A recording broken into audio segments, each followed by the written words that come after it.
সুখবর, আমার কাছে যারা ইটালির জন্য ফাইল জমা করেছিলেন তাদের জন্য সুখবর।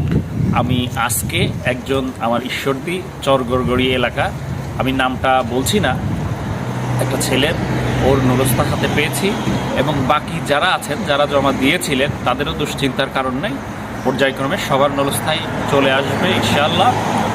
আরেকটা কথা, ইটালিতে এবারের সিস্টেমটা একটু ভিন্ন।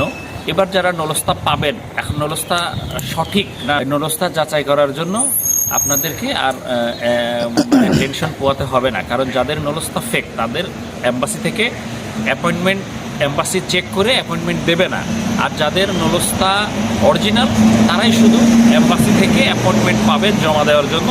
এই নলস্তা ফেক না নলস্তা অরিজিনাল এইটা এম্বাসি যাচাই করেই তাকে অ্যাপয়েন্টমেন্ট দেবে। অতএব নলস্তা ফেক নলস্তা অরিজিনাল এইটা নিয়ে আর দুশ্চিন্তা করার কোনো কারণ নাই। এইটা